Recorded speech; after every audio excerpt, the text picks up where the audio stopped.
వైసీపీలో టికెట్ల పంచాయతీ కొనసాగుతుంది. అధిష్టానంపై పూతలపట్టు ఎమ్మెల్యే ఎంఎస్ బాబు ఫైర్ అయ్యారు. తనకు టికెట్ కేటాయించకపోవడంపై ఆగ్రహం వ్యక్తం చేశారు. టికెట్ల విషయంలో దళితులకు అన్యాయం చేస్తున్నారంటూ ఆరోపించారు. తిరుపతి, చిత్తూరు జిల్లాల్లో ఓసీ ఎమ్మెల్యేలపై వ్యతిరేకత ఉన్నా ఎందుకు మార్చలేదని ప్రశ్నించారు. జగన్ చెప్పిందే చేశా, గడప గడపకు తిరిగా, ఇప్పుడు తన పనితీరు బాగోలేదంటున్నారని ఫైర్ అయ్యారు ఎమ్మెల్యే ఎంఎస్ బాబు. సర్వే బాగాలేదు, కొంచెం మీ మీద వ్యతిరేకం ఉన్నది చెప్తారు. వ్యతిరేకం ఉన్నది మీరు తెలియజేయండి. ఏం వ్యతిరేకం ఉన్నది మీరు మా నాయకులతో మాట్లాడండి, మా నాయకులతో మాట్లాడి మీరు నిర్ణయం తీసుకోండి. నేను చెప్పినానే తప్ప ఆయన అడిగినప్పుడు ఇదే మాట్లాడినాను. జస్ట్ 5 ఏళ్ళు మేము కష్టపడినాము, 5 ఏళ్ళు కష్టపడాలి. ఈరోజు చూస్తున్నారు. ఈరోజు నాకు ఒకటి బాధకరం ఏమంటే గెలవని సీటు కూడా ఇస్తున్నారు.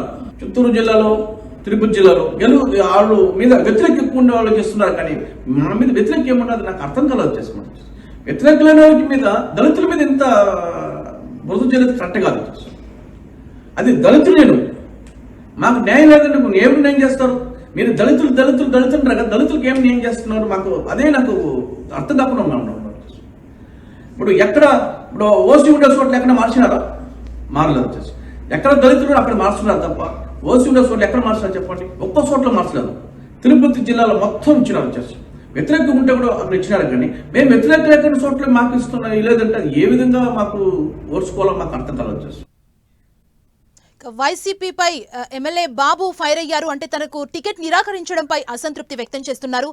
దీనికి సంబంధించి మరిన్ని డీటెయిల్స్ మా ప్రతినిధి మురళి మనకు అందిస్తారు. మురళి,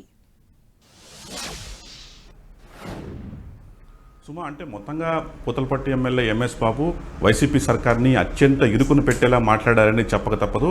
నిజానికి నిన్ననే సీఎం జగన్ అట్లాగే చిత్తూరు జిల్లా కొంతమంది ముఖ్య నేతలతో కలిసి ఎంఎస్ బాబు సీఎం జగన్ని కలిశారు. అయితే అదే సందర్భంలోనే స్వయంగా సీఎం జగన్ నీకు టికెట్ ఇవ్వడం లేదని సూచనప్రాయంగా పూతలపట్టు ఎమ్మెల్యేకి చెప్పడం, ఎమ్మెల్యే ఎంఎస్ బాబు అక్కడే కొంత ఒక వ్యతిరేక ధోరణిలో మాట్లాడినట్టు కూడా వార్తలు వెలువడ్డాయి. అయితే ఈవేళ ఆయన ఏకంగా పూతలపట్టులో ప్రెస్ మీట్ పెట్టి మరీ ఒక్కసారిగా బరస్ట్ అయిపోయారు. కేవలం దళితుడైనందువల్లే ఇవాళ తనకు టికెట్ నిరాకరిస్తున్నారని చెప్పి తీవ్ర స్థాయిలో మండిపడ్డారు. గడిచిన 5 ఏళ్లుగా తాను ఇల్లు తిరిగాను, ఈవెన్ ప్రభుత్వం గడప గడపకు అనే కార్యక్రమాన్ని తీసుకోక ముందే తాను మొత్తం నియోజకవర్గం అంతా కూడా కలిగి తిరిగాను. ఇక్కడ ఎవరైతే ఉన్నారో స్థానిక ముఖ్య నేతలు, వైసీపీకి చెందిన అతి ముఖ్య నేతలు ఎవరైతే ఉన్నారో వారు చెప్పినట్టే నడుచుకున్నాను. ఇంత చేసినా కూడా ఇవాళ తనకు అన్యాయం చేసి తనకు టికెట్ లేదంటున్నారు.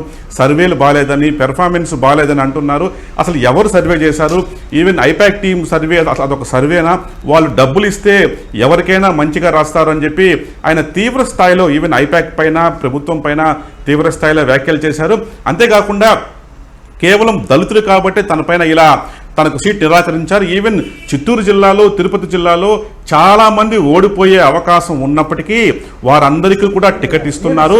కానీ చాలా మంచిగా పనిచేశాను తాను ఎమ్మెల్యేగా, కానీ తనకు ఎందుకు నిరాకరిస్తున్నారో చెప్పి తీరాలంటూ కూడా తీవ్ర స్థాయిలో ఎంఎస్ బాబు ఆ స్థాయిలో మండిపడ్డారు. అంతేకాకుండా నిజానికి 2019లో అప్పుడు సిట్టింగ్ ఎమ్మెల్యేగా ఉన్న సునీల్కి టికెట్ తప్పించి ఈయనకి టికెట్ ఇవ్వడం జరిగింది. అయితే ఇప్పుడు ఆయన అదే విషయాన్ని చెప్తున్నాడు. అప్పుడు నాకు టికెట్ ఇచ్చేటప్పుడు ఏ సర్వే తనకు అనుకూలంగా ఉన్నిందో, ఏ సర్వే చూసి తనకు టికెట్ ఇచ్చారు 2019లో అది కూడా చెప్పాలంటూ కూడా తీవ్ర స్థాయిలో ఆయన ప్రభుత్వాన్ని ఇరుకుని పెట్టేలా ఎంఎస్ బాబు మాట్లాడారు. మొత్తంగా ఎంఎస్ బాబు వ్యాఖ్యలు చాలా సంచలనంగా మారుతుంది. అంతేకాకుండా ఆయన 2-3 తీవ్రమైన ఆరోపణలు, ఐపాక్ సర్వే అంతా డబ్బులు ఇస్తే ఏమైనా చేస్తారని మాట్లాడడం, అట్లాగే జిల్లాలో ఇంకా చాలా మంది ఓడిపోయే అవకాశం ఉన్నప్పటికీ వారికంతా కూడా టికెట్లు ఇస్తున్నారు. అసలు ఎవరు పనిచేయలేదు, ఎవరు గడప గడప ప్రోగ్రాం కూడా నిర్వహించలేదు. వారికంతా కూడా వారంతా కూడా ఓసీలు ఉన్నారు. ఆ ఓసీలకి మాత్రం టికెట్ ఇస్తున్నారు. కానీ దళితుడైన తనకు మాత్రం ఎందుకు నిరాకరిస్తున్నారో ఈ ప్రభుత్వం చెప్పి తీరాలంటూ కూడా ఎంఎస్ బాబు చాలా తీవ్రంగా మాట్లాడారు.